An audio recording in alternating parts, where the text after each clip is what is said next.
வணக்கம். மாலை முரசு செய்திகளை விரிவாக பார்ப்பதற்கு முன் தலைப்புச் செய்திகள்.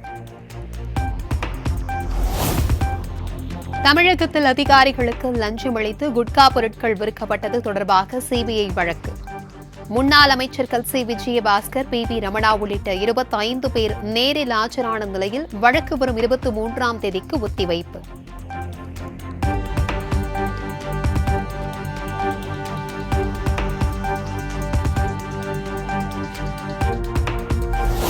தேசிய கல்விக் கொள்கையை மறுப்பதால் தமிழ்நாட்டிற்கான நிதியை நிறுத்தி வைப்பதாக மத்திய அரசிற்கு முதலமைச்சர் மு.க.ஸ்டாலின் கண்டனம். தரமான கல்வி மற்றும் சமத்துவத்தை மேம்படுத்த மத்திய பாஜக அரசு இப்படி திட்டமிடுகிறதா எனவும் கேள்வி.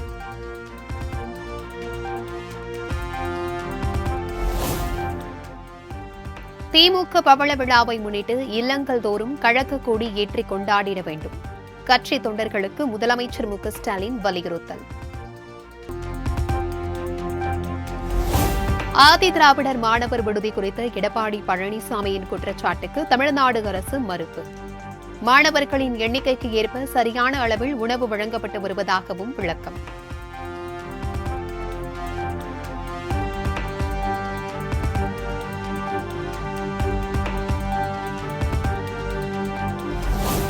பரம்பொருள் பவுண்டேஷன் நிறுவனர் மகாவிஷ்ணு மாற்றுத்திறனாளிகளை இழிவாக பேசிய வீடியோ யூடியூபில் இருந்து நீக்கம்.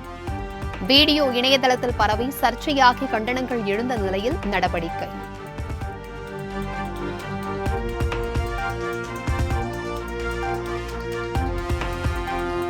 அரசு பள்ளிகளில் ஆன்மீக பிரச்சாரம் செய்து மாற்றுத்திறனாளிகளை அவமதித்து பேசிய விவகாரம். மகாவிஷ்ணு மீதான விசாரணை அறிக்கை நாளை மறுநாள் தமிழ்நாடு அரசிடம் தாக்கல் செய்யப்படும் என பள்ளிக் கல்வித்துறை இயக்குநர் கண்ணப்பன் தகவல்.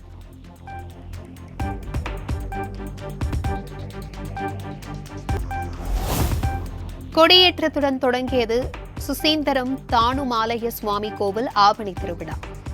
ஆயிரக்கணக்கான பக்தர்கள் பங்கேற்று சுவாமி தரிசனம்.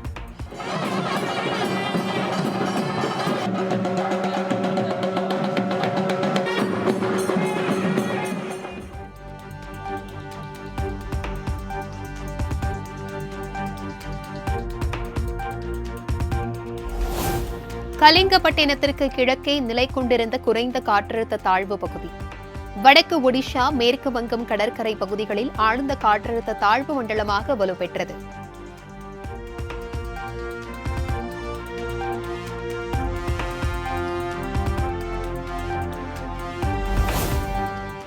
ஆழ்ந்த காற்றழுத்த தாழ்வு மண்டலம் வடமேற்கு நோக்கி நகர்ந்து இன்று மதியம் பூரி அருகே ஒடிஷா கடற்கரையை கடக்க வாய்ப்பு. அடுத்த 2 நாட்களில் ஒடிஷா, சத்தீஸ்கர் முழுவதும் மேற்கு வடமேற்கு திசையில் நகரக்கூடும் எனவும் வானிலை ஆய்வு மையம் கணிப்பு.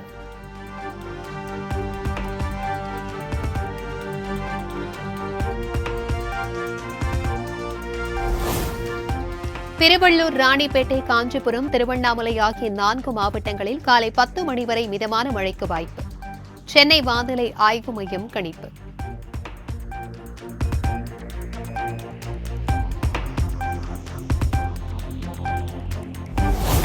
எண்ணூர், நாகை, புதுச்சேரி உள்ளிட்ட 9 துறைமுகங்களில் 1ஆம் எண் புயல் கூண்டு ஏற்றம். மீனவர்கள் மீன்பிடிக்க செல்ல வேண்டாம் என எச்சரிக்கை.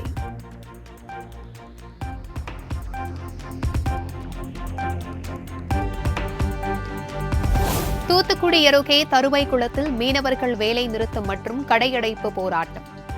இலங்கை கடற்படையால் கைது செய்யப்பட்ட 22 மீனவர்கள் மற்றும் விசை படகுகளை மீட்டுத் தர வலியுறுத்தல்.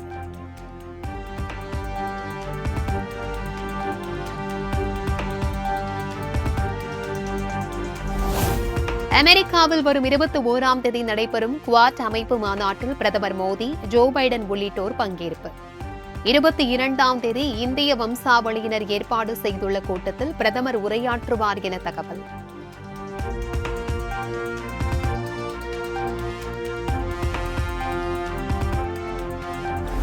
அரசியலை பார்க்கும் விதம் மக்களை பார்க்கும் விதத்தை பாரத் சோட்டோ யாத்திரை மாற்றியது.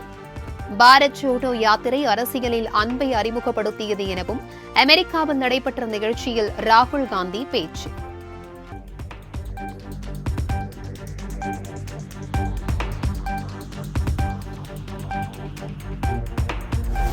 ஜனநாயக சூழலில் உற்பத்தி துறையில் நாம் முதலிடம் பிடிப்பது என்பதை சிந்தித்து பார்க்க வேண்டும். உற்பத்தி துறையில் முன்னணியில் இல்லாதவரை நாட்டில் வேலையின்மை பிரச்சினை தொடர்ந்து இருக்கும் எனவும் ராகுல் காந்தி கருத்து.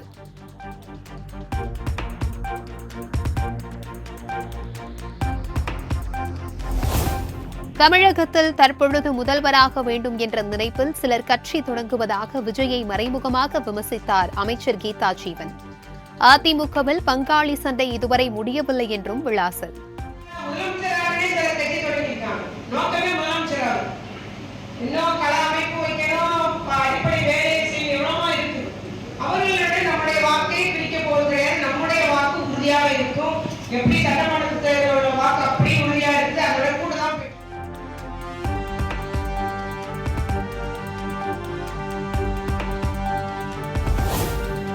நாகர்கோவில் பேருந்து நிலையத்திலிருந்து வெளியூர்களுக்கு போதிய பேருந்துகள் இயக்கப்படாததால் பயணிகள் கடும் அவதி. விடுமுறை முடிந்து சென்னை, பெங்களூரு உள்ளிட்ட பெருநகரங்களுக்கு திரும்பும் மக்கள் தவிப்பு.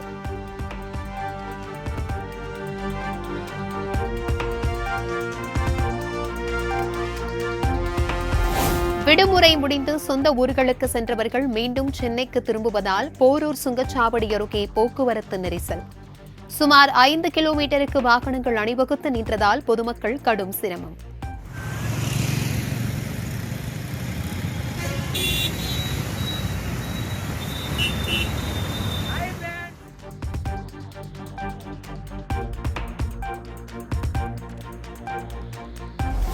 சென்னை சென்ட்ரலில் இருந்து ஆவடி மற்றும் திருவள்ளூர் வழித்தடத்தில் இன்று முதல் கூடுதலாக 3 மின்சார ரயில்கள் இயக்கப்படுகிறது. பயணிகளின் கோரிக்கையை ஏற்று தெற்கு ரயில்வே நடவடிக்கை.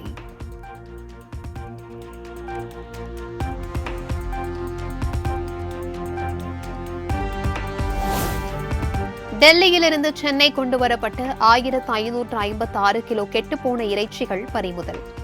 சென்ட்ரல் ரயில் நிலையத்தில் நடைபெற்ற சோதனையில் உணவு பாதுகாப்புத் துறையினர் அதிரடி.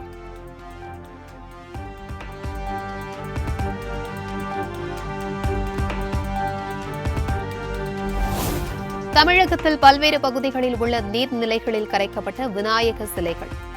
விநாயகர் சிலைகள் ஊர்வலத்தை முன்னிட்டு பலத்த போலீஸ் பாதுகாப்பு. திருவண்ணாமலை அரசு மருத்துவமனையில் அமைச்சர்கள் பங்கேற்ற நிகழ்ச்சிக்கான பிரசவ வார்டில் சிகிச்சை பெற்றவர்கள் வெளியேற்றம். தாய்மார்கள் பச்சிளங்குழந்தைகளுடன் மண்தரையில் நீண்ட நேரம் காக்க வைக்கப்பட்டதால் கடும் அவதி.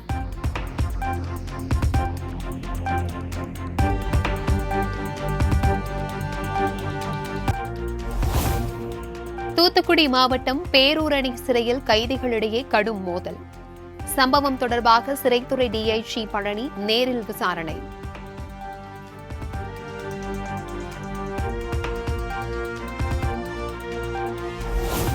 போட்டித் தேர்வுகளுக்கான இலவச பயிற்சி வகுப்புகளில் சேர்வதற்கு நாளை முதல் விண்ணப்பிக்கலாம் என தமிழக அரசு அறிவிப்பு.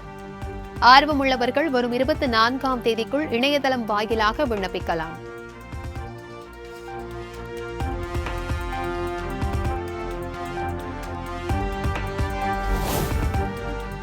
புதுக்கோட்டை மீனவர்கள் 14 பேருக்கு செப்டம்பர் மாதம் 20ஆம் தேதி வரை நீதிமன்ற காவல்.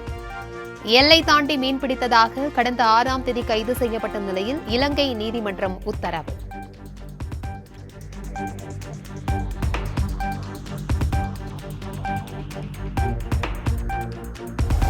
இலையுதிர் காலத்தை வரவேற்கும் வகையில் உதகையில் நடைபெற்ற அறுவடை திருவிழா. பாரம்பரிய தாமஸ் தேவாலயத்தில் காய்கறி, பழம் உள்ளிட்ட உணவுப் பொருள் ஏலத்தில் திரளான கிறிஸ்தவர்கள் பங்கேற்பு.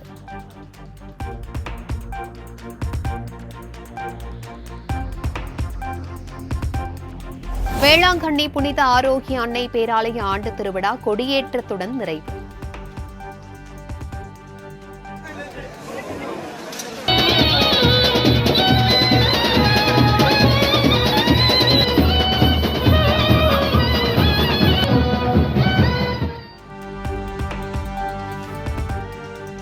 தஞ்சை மறைமாவட்ட ஆயர் சகாயராஜ் தலைமையில் நடைபெற்ற கூட்டு திருப்பலியில் ஏராளமானோர் பங்கேற்பு.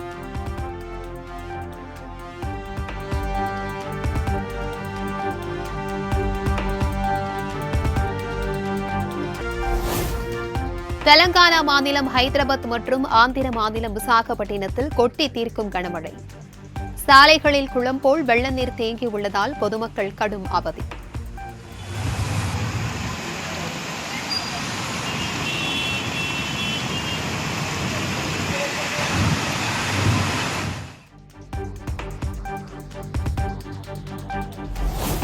உத்தரப்பிரதேசத்தில் பெய்து வரும் கனமழை வெள்ளப்பெருக்கில் சிக்கி இதுவரை 9 பேர் உயிரிழப்பு.